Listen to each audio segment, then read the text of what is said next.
ಎಲ್ರಿಗೂ ನಮಸ್ಕಾರ. ನಾನು ಸೀತಾ. ನನ್ನ ಚಾನಲಿಗೆ ಸುಸ್ವಾಗತ. ನಾನಿವತ್ತು ಅವಲಕ್ಕಿ ಉಂಡೆಯನ್ನು ಮಾಡ್ತಾಯಿದ್ದೀನಿ.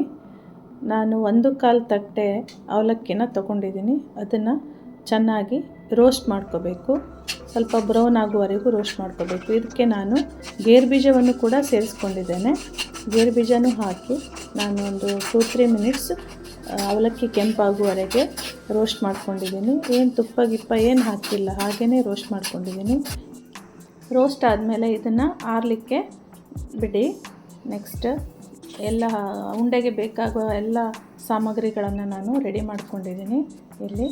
ಹಾಗೆ ಸ್ವಲ್ಪ ಕೊಬ್ಬರಿನ ಹಾಕಬೇಕು. ಇದಕ್ಕೆ ಒಂಚೂರು ಕೊಬ್ಬರಿಯನ್ನು ತುರಿದು ನಾವು ಇದನ್ನು ಸ್ವಲ್ಪ ರೋಸ್ಟ್ ಮಾಡ್ಕೋಬೇಕು. ಏಕೆಂದರೆ ಇದರಲ್ಲಿ ಸ್ವಲ್ಪ ಹಸಿ ಅಂಶ ಇರೋದ್ರಿಂದ ಸ್ವಲ್ಪ ರೋಸ್ಟ್ ಮಾಡ್ಕೊಳ್ಬೇಕು. ನಾನು ಆ್ಯಕ್ಚುಲಿ ಒಣ ಕೊಬ್ಬರಿನೇ ತೊಗೊಂಡಿದ್ದೀನಿ, ಆದರೂ ಅದು ಫುಲ್ ಒಣಗಿರಲಿಲ್ಲ. ಹಾಗಾಗಿ ನಾನು ಅದನ್ನು ತುರಿದ್ಬಿಟ್ಟು ಸ್ವಲ್ಪ ರೋಸ್ಟ್ ಮಾಡ್ಕೊಳ್ತಾ ಇದ್ದೀನಿ. ಸ್ವಲ್ಪ ಬ್ರೌನ್ ಆಗುವವರೆಗೆ ರೋಸ್ಟ್ ಮಾಡಿದರೆ ಸಾಕು, ತುಂಬ ಮಾಡಬೇಕಂತಿಲ್ಲ. ನೆಕ್ಸ್ಟು ಇದನ್ನು ಕೂಡ ಆರಲಿಕ್ಕೆ ಬಿಡಿ.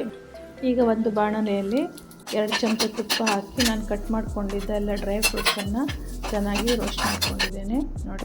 ನಂತರ ತಣ್ಣಗಾಗಿದ್ದ ಕೊಬ್ಬರಿ ಮತ್ತು ಅವಲಕ್ಕಿ ರೋಸ್ಟ್ ಮಾಡಿದ್ದು ಎಲ್ಲ ಮಿಕ್ಸಿ ಜಾರಲ್ಲಿ ಹಾಕಿ ನಾನು ಫೈನ್ ಪೌಡ್ರ್ ಮಾಡ್ಕೊಂಡಿದ್ದೇನೆ.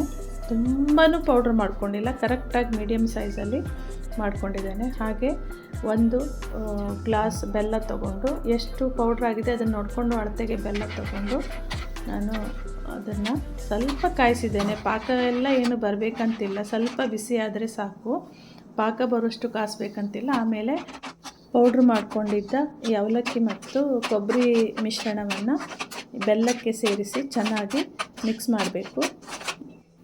ಈಗ ಸ್ವಲ್ಪ ಯಾಲಕ್ಕಿ ಪೌಡ್ರನ್ನು ನಾನು ಸೇರಿಸ್ಕೊತಾ ಇದ್ದೀನಿ.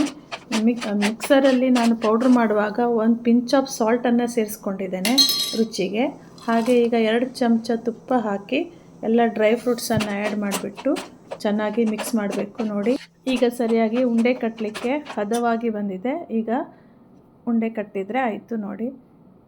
ನಿಮಗೆ ಹೇಗೆ ಬೇಕು, ಸಣ್ಣದು ಬೇಕಾದರೆ ಸಣ್ಣದು, ದೊಡ್ಡ ಸೈಜ್ ಬೇಕಾದರೆ ದೊಡ್ಡ ಸೈಜು, ಹೇಗೆ ಬೇಕಾದರೂ ಲಾಡು ಕಟ್ಕೊಳ್ಬೋದು. ನಾನು 1/4 ತಟ್ಟೆ ಮತ್ತು 1 ಬೌಲಷ್ಟು ಕೊಬ್ಬರಿ ಹಾಕಿ ಮಾಡಿದ್ದು.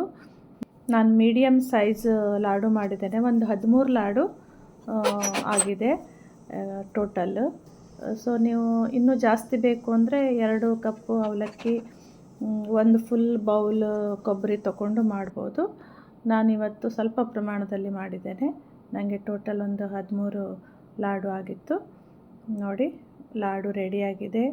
ತುಂಬ ರುಚಿಯಾಗಿತ್ತು ತಿನ್ನೋಕ್ಕೆ. ಇದನ್ನು ಕೃಷ್ಣಾಷ್ಟಮಿ ಹಬ್ಬಕ್ಕೆ ಮಾಡ್ತಾರೆ. ಕೃಷ್ಣನಿಗೆ ತುಂಬ ಪ್ರಿಯವಾದದ್ದು ಅವಲಕ್ಕಿ. ಸೊ ಆವಾಗ ಪೂಜೆಗೆ ನೈವೇದ್ಯಕ್ಕೆಲ್ಲ ಮಾಡ್ತಾರೆ. ನೀವು ಟ್ರೈ ಮಾಡಿ ನೋಡಿ. ವಿಡಿಯೋ ಇಷ್ಟ ಆದರೆ ಲೈಕ್ ಮಾಡಿ, ಶೇರ್ ಮಾಡಿ, ಸಬ್ಸ್ಕ್ರೈಬ್ ಮಾಡಿ. ವಿಡಿಯೋ ನೋಡಿದ್ದಕ್ಕೆ ಧನ್ಯವಾದಗಳು.